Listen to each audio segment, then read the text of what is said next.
Dusty Creek, Wyoming Territory, summer 1872. The sun beat down like a curse, baking the wooden planks of the town square until they steamed with dust. Men leaned in the shadows of storefronts, sweat darkening their collars. Women averted their eyes. The center of attention stood on a raised platform, her wrists bound in front of her, head high despite the fear in her eyes. Last one, the auctioneer barked, wiping sweat from his brow with a filthy cloth. Who will take her? Young, quiet, strong enough for light work. Someone in the crowd spat. Nobody wants a China girl who can't even speak English. Laughter, thin and cruel, crackled like kindling. The girl on the platform didn't flinch. Her name was Li Hua. She was 18. Her dress, once red, had faded to a dusty brown, and her black hair was braided tightly down her back. She hadn't spoken since the journey began. She didn't cry, but her hands trembled slightly, a betrayal of the fears she held behind her stillness. "She ain't worth $1, someone muttered. "She'll be dead by winter," another added. The auctioneer's voice rose again, sharp with impatience. "Come on now, she's the last. Don't leave me with dead weight." A hush fell. Bootsteps approached. Slow, heavy. Sure, James Morgan stepped out from beneath the shade of the saloon's awning. 32. Tall, lean, worn black coat, dust-streaked boots. He walked like a man who had lost more than he said, and carried it in his silence. A widower 5 years, no children, and a ranch 3 miles east of town, with only horses and wind for company. He stopped at the foot of the platform, squinting up at the girl. "I'll give $50. Murmurs rippled through the crowd. The auctioneer blinked. 50 for this one? She's not for sale anymore, Morgan said calmly, reaching into his coat. I'm not buying her to work. I'm giving her a name. Mine. I want her as my wife." The crowd went silent. The wind paused like it was listening. "She don't speak a word of English," someone said under their breath. James turned slowly. "Neither did my grandmother. She still built a home, raised 5 kids. We understood her just fine." The auctioneer's lips twisted. "You're serious?" Morgan stepped forward, laying down the bills. "I don't play games." Leah stared down at him unsure. His eyes met hers, not hungry, not cruel, but steady. She didn't understand the words, but something in his gaze said, "She wasn't meat at a market. She was human." The auctioneer muttered and called it. "Sold to Mr. James Morgan." He gestured to the deputy, who stepped up and cut Leah's bindings. She rubbed her wrists, blinking against the sun, against the strangeness of it all. James didn't touch her. He waited until she looked at him. Then he tilted his head slightly as if to ask, "Ready?" She nodded once. He led her through the crowd. The people parted quiet now. Some watched with judgment, others with disbelief. Leah walked beside him, not behind. She didn't speak, but she lifted her chin. At the wagon, James offered her the shaded seat. She hesitated, then climbed up. He took the reins without a word, and the wagon rolled forward away from the square, away from the platform, away from the eyes. Leah sat stiffly, hands in her lap, heart pounding. James said only one thing on that long, rattling ride out of town. "You're safe now." She didn't know what it meant, but the way he said it, quiet like a vow, made her believe it. And for the first time in weeks, she let herself exhale. The wheels creaked beneath them, and dust rose like smoke in the fading light. James held the reins with one hand, the other resting loosely on his thigh. He said nothing, kept his eyes forward. The girl beside him, small, still, wrapped in the same dull shawl, clutched a cloth bag in her lap like it held her whole world. Leah didn't look at him. She stared straight ahead, her spine stiff, her eyes locked on the horizon. Her knuckles were white from gripping the strap. James glanced her way a few times, measuring her silence, her tension. She had not spoken since the auction block, not even when he helped her into the wagon, not even when the town fell behind them and the open plains took over. By the time the cabin came into view, simple one-story, flanked by a barn and two weathered corral fences, the sun had dropped low, casting the valley in gold. James brought the wagon to a stop and climbed down first. He didn't offer a hand. He figured she wouldn't want the touch. She hesitated before following, stepping down carefully, bag held tight to her chest. Her eyes scanned the surroundings, the chicken coop, the wood pile, the smoke curling from the chimney. No other people, no voices, just him and the wind. James walked ahead, then paused at the porch. "Your room's to the left," he said. "There's warm water in the basin." Li Hua didn't answer, but she stepped past him and entered slowly, as if expecting a trap. He watched her disappear behind the door, then let out a breath he hadn't realized he'd been holding. Inside, the main room creaked with her light footsteps. She didn't explore. She simply stood in the corner for a moment, then knelt to place her bag beside the bed. The room was small but clean. A single bed, a window, a washstand, a chipped cup holding a sprig of lavender. Someone had once tried to make it home. Maybe his late wife. Maybe James himself in his clumsy word this way. In her room, Li Ha dipped her hands into the water bowl, wincing at how cold they'd gotten. She wiped her face, then her arms, scrubbing off the dust from town, from the wagon, from every hand that had touched her since the ship docked. Her shoulders trembled, but she didn't cry. In the main cabin, James moved quietly, lighting the fire, pulling off his boots. He ladled stew from the pot into a bowl, but didn't touch it. His appetite had left him back in Dusty Creek. He stood by the fire for a long time, arms folded, staring into the flames. He could hear her movements, soft, careful. She was probably too scared to sleep. He couldn't blame her. As the fire dwindled, James grabbed a blanket, opened the back door, and walked to the barn. He didn't even consider taking the second bed in the house. That would have felt like something he hadn't earned. The horses stirred as he entered. He found a place in the straw near the wall and spread the blanket out. The scent of hay and old pine hung in the air.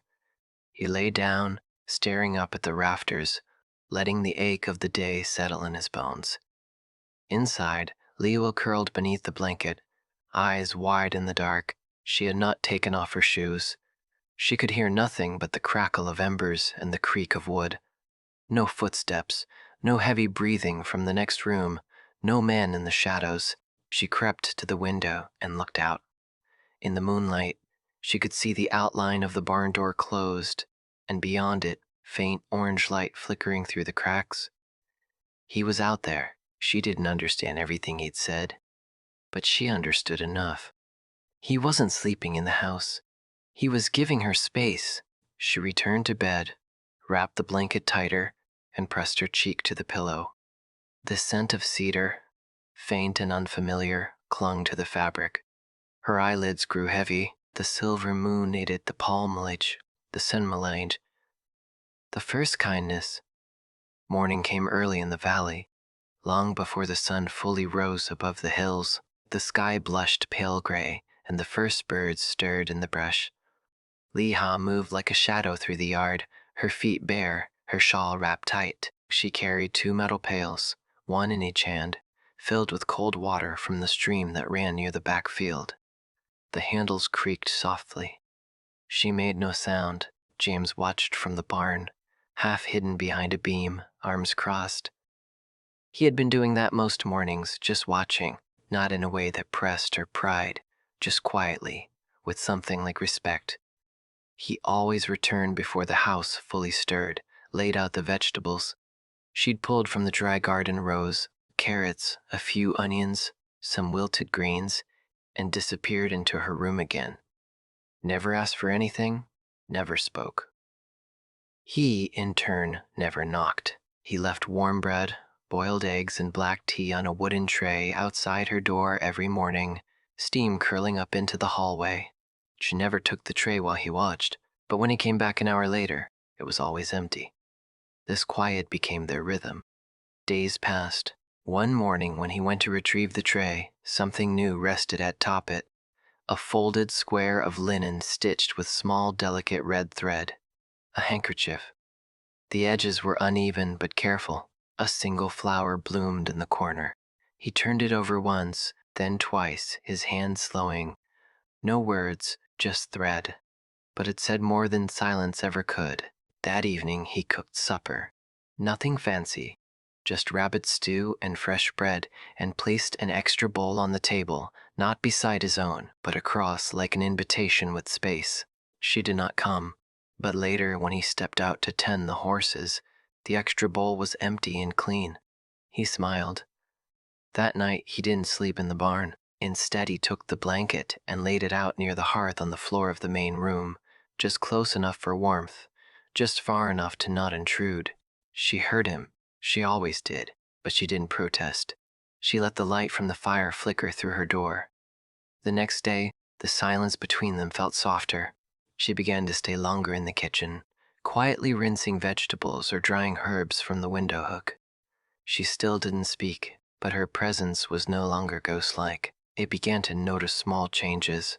The way her braid hung looser in the evenings, the way she paused when the wind lifted through the trees like a memory, the way she never asked but always gave something, tidied the hearth, stacked the firewood, folded the dishcloths. One evening, just as the sun melted behind the western ridge, James stood at the doorway, watching her brush soil from a bunch of wild onions she'd gathered. She sat on the steps, legs tucked beneath her, face flushed from the day's heat. He cleared his throat. He looked up, startled, then froze. He stepped closer slowly, like approaching a spooked colt, held out a hand, not for hers, just open, empty. "I don't know how much you understand," he said gently, "but this house, it's yours now if you want it to be.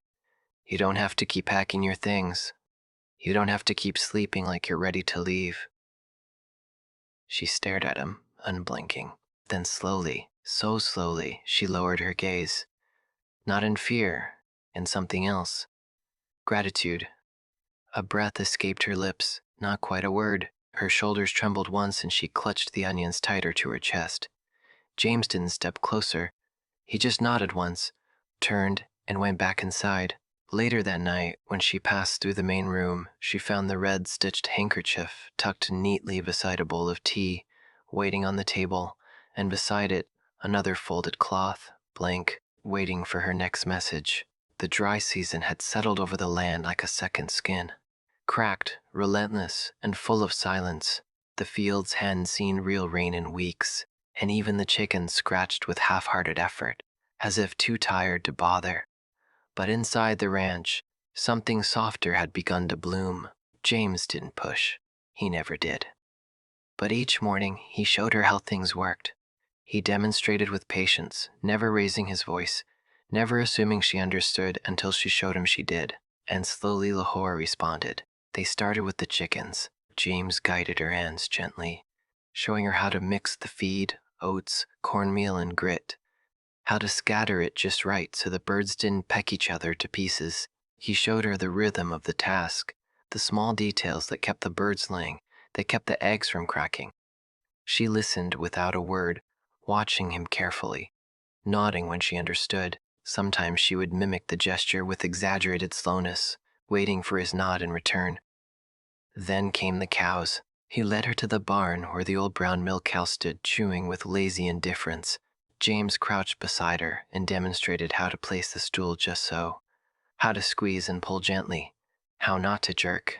Leah hesitated at first, but then she knelt, braid falling forward, and tried. The first stream was crooked, the second missed the pail entirely, but on the third, the milk hit true. She looked up at him, and he gave her a small, crooked smile. She didn't smile back, not yet, but her eyes lit briefly. Later that week, she surprised him. She cleared a small space in the kitchen and began gathering things. Banana leaves from a dried bundle she'd brought in her bag, sticky rice she had salvaged from a tin, ginger root she had peeled and sliced with care, He watched from the doorway as she soaped, wrapped, folded. When he stepped forward, curious, she motioned for him to sit. Then she handed him a banana leaf, pointed to the rice, and tapped her fingers against the counter 3 times. "Copy me." James tried clumsily. The leaf tore. The rice spilled. She didn't laugh yet. She only took his hands and guided them slowly, patiently, as he had guided hers. The ginger steamed in a pot nearby. The scent filled the cabin. That night they ate together on the porch. She handed him a bowl of the sticky rice with ginger syrup. He tasted it and exhaled, surprised. "Good," he said. "Really good."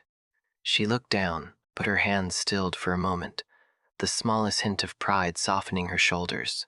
It became their pattern. He taught her what he knew. She returned the gift in kind. One afternoon the wind changed. James was stacking hay when the clouds rolled in without warning. Thunder cracked across the open sky, and the first fat drops began to fall before he had time to get the tools inside. Lewa was near the chicken coop, holding a small wooden pail. When the downpour hit, she gasped, half from shock, half from the sudden cold. James called out, waving her toward the barn. They both ran, feet slipping on the wet clay, shirts soaked in seconds. She reached the barn first and ducked under the overhang just as James rounded the corner, his boot caught on a loose board. He stumbled forward, arms flailing, and landed hard straight into the old wash barrel with a splash, loud enough to scare the birds. Water erupted like a fountain. Lewa froze. Her eyes widened. Then her hand flew to her mouth and she laughed. Not a quiet, polite laugh, a real one from deep in her chest. It was light and ringing and completely unexpected. James sat in the barrel, dripping and blinking. He stared at her, stunned, not because he was wet, but because it was the first time he'd ever heard her laugh. He stared as if the sound itself was a miracle. Her cheeks flushed. She tried to stop, but the more she looked at him, hair stuck to his forehead, shirt plastered to his chest, the more the giggle rose again. He chuckled, then low and rough. "Glad to see my pride's good for something." She covered her mouth, but her eyes sparkled. And just like that, the silence between them cracked just a little. And something new slipped through.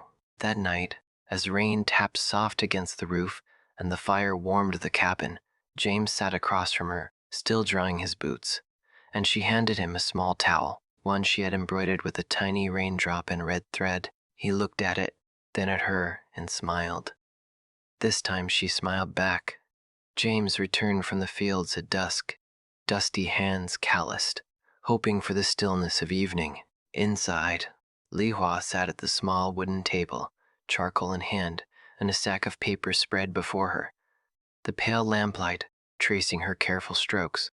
She glanced up, startled. She had not expected him to arrive so soon. On the top sheet lay a scene he recognized even before he understood.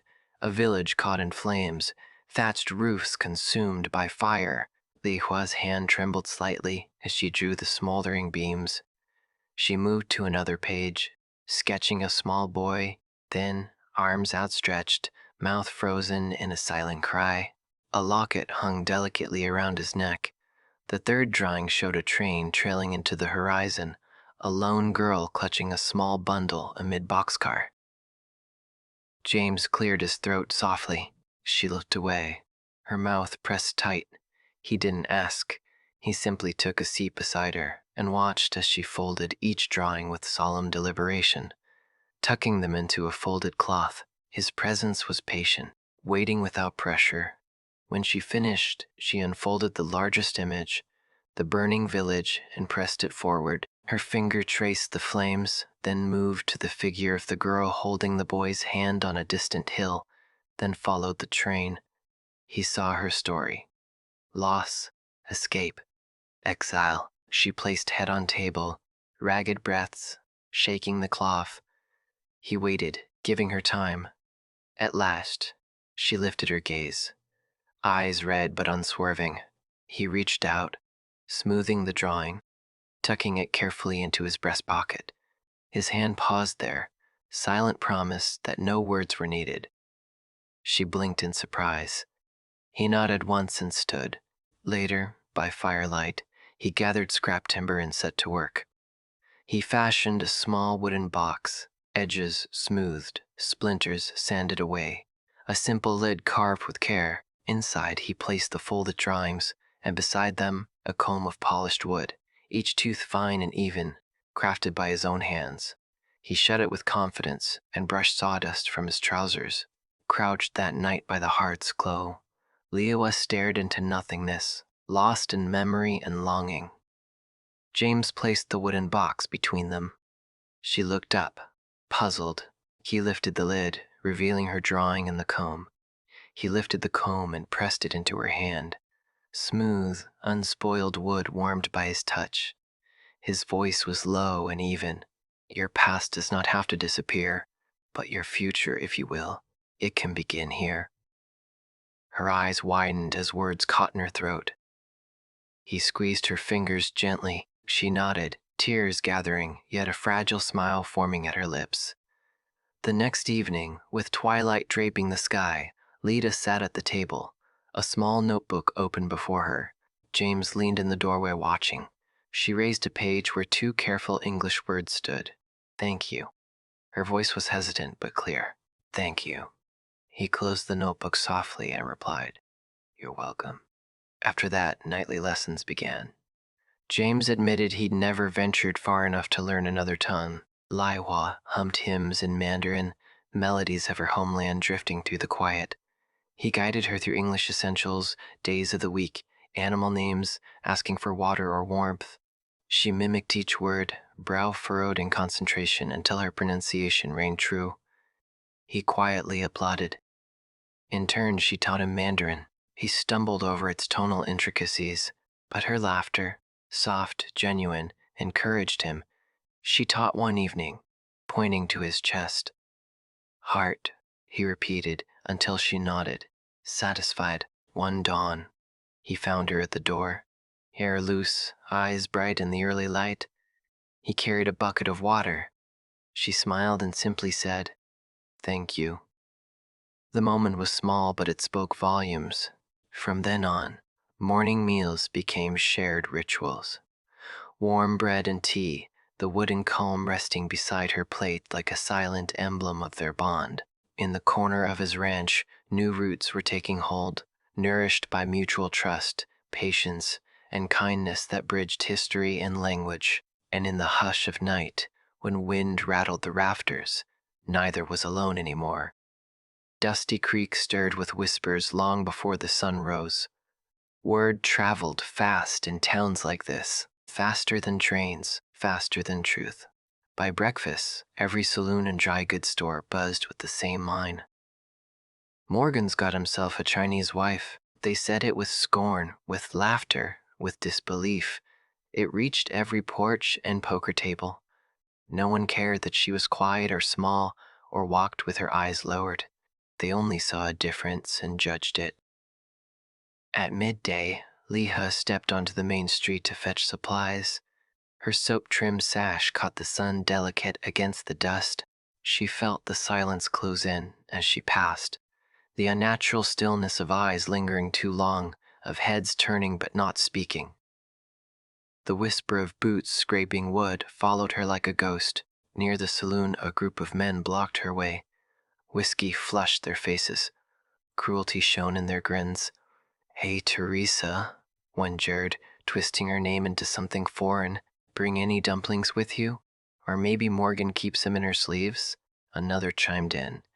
Betty paid less than he did for that meal of his. Leha gripped her basket tighter, eyes lowered, dignity burned quietly in her silence. One man staggered forward, bent in a mocking bow. Come on, sweetheart, give us a peek. $50 must have bought something worth looking at. Laughter swelled.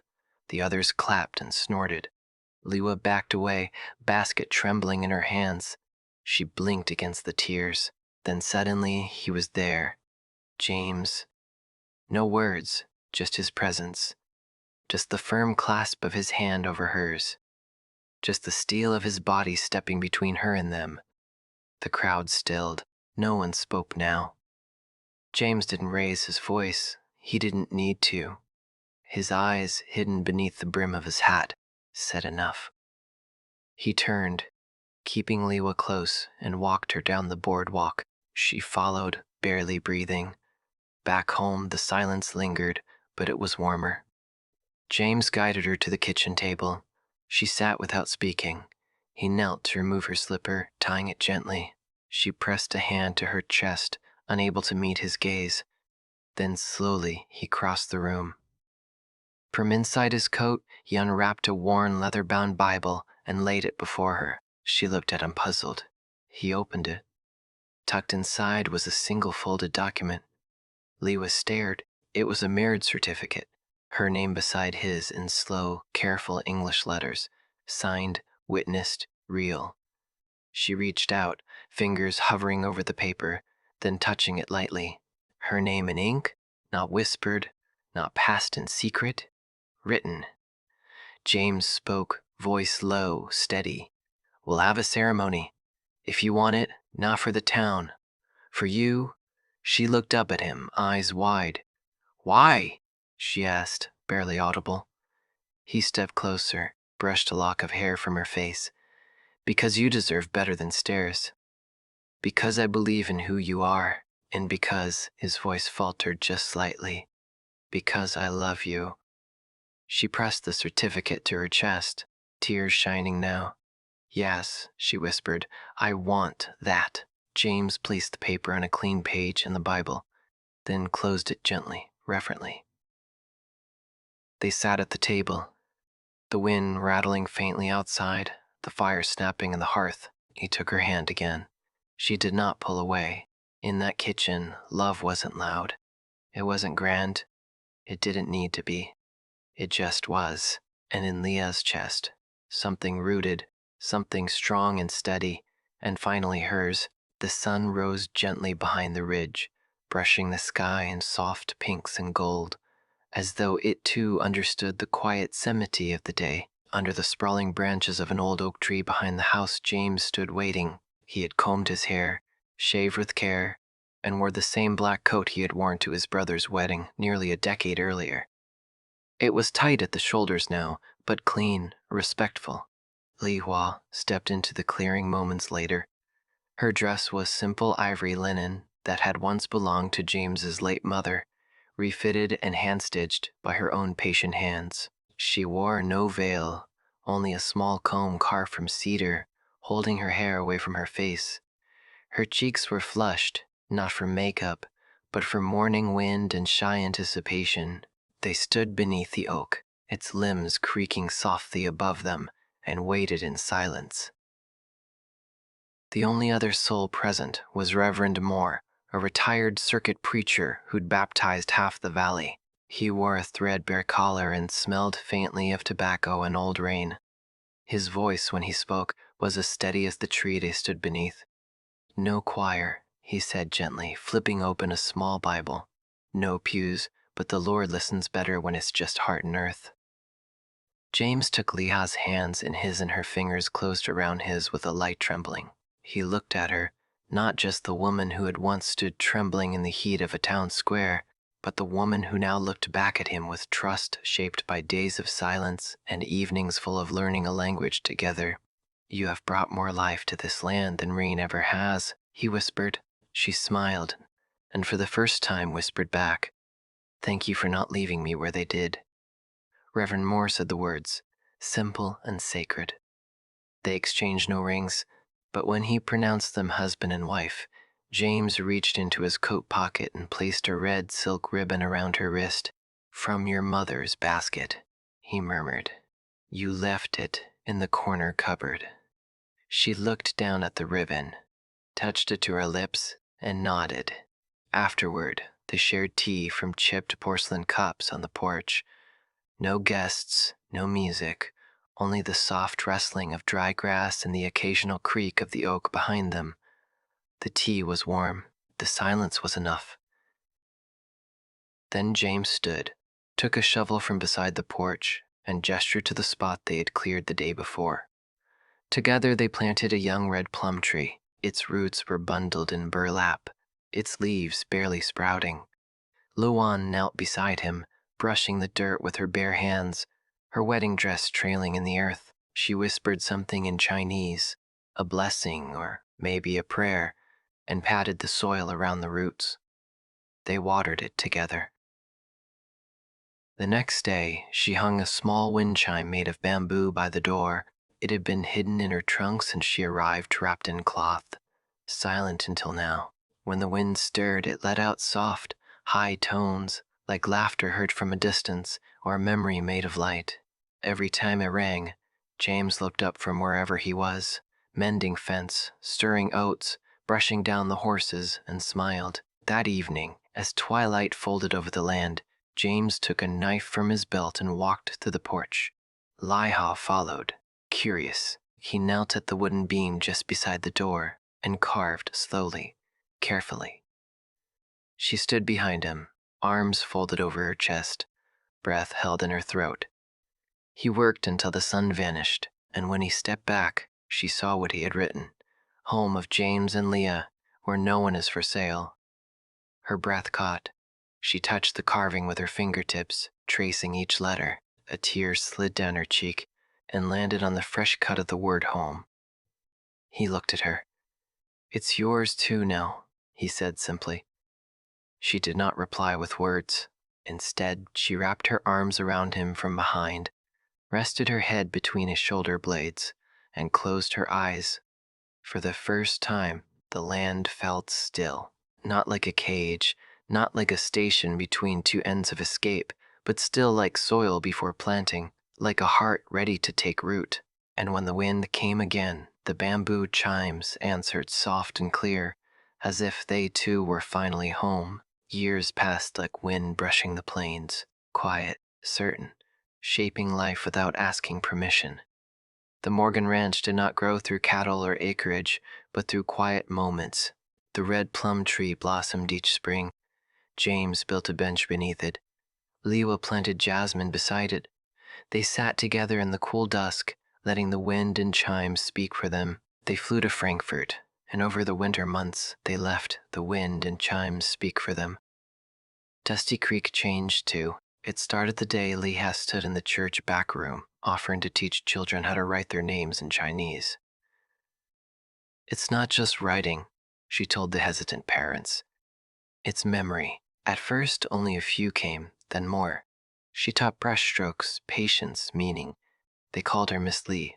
One student stood out, Rosa, quiet, unsmiling, orphaned after her mother died and her father disappeared along the rails. No one wanted her, but Li Hua did. He brought Rosa home one drizzly afternoon. James did not question it. He dried Rosa's shoes, handed her a wooden horse, and asked gently, "Do you like tea?" Rosa nodded once and stayed. That night, watching her read quietly on the couch, James said, "She's small, but she fills the whole room." The town softened too, no longer whispers about the Chinese bride with the lonely widower, just the Morgans. Locals began to call their home the House of First Smiles. Li Hua never explained the past. When asked why she stayed, why she loved this hard land, she would only say, "Because I was not left behind." One evening, Rosa climbed into the port swing beside her. "Mama?" she asked. "Were you really sold?" Li Hua paused, then nodded. "Yes, a long time ago. Did it make you sad?" She held Rosa's hand gently.